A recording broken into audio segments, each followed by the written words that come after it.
продължаваме с участник, който е номер 1, в редицата обаче ще бъде с номер 3.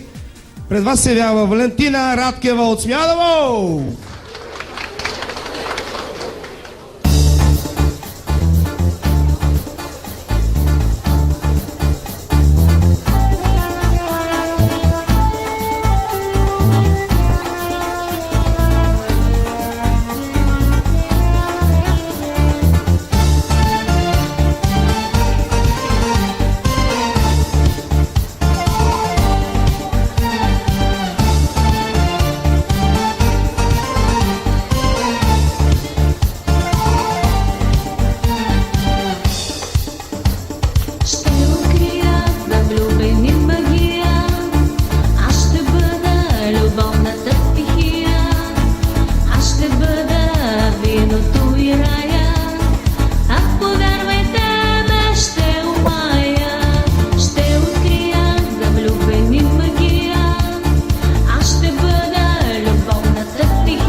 Валентина Радкева от Смядово. Браво, момичета. Вижте колко аплодисменти. Как се чувствате на сцената на Карамел? Като елитна дама. О, елитна дама. Чудесно. С какво се занимавате? Работя. Той е хубаво човек да работи, особено когато има работа. Много ви е интересен туалета. Вие ли си го шихте или от някъде сте го купили? Вие го шихте, да. Ли? Браво. Аз съм го шила. Какво друго може да правите, освен да пеете и да шиете? Не знам. Да живее. Да живеете. То е трудно. Трудно, но не невъзможно. Ние ви поднасяме сега нашите подаръци. Заповядайте. Една шапка от шуменско пиво, разбира се, и карамел. Много добре.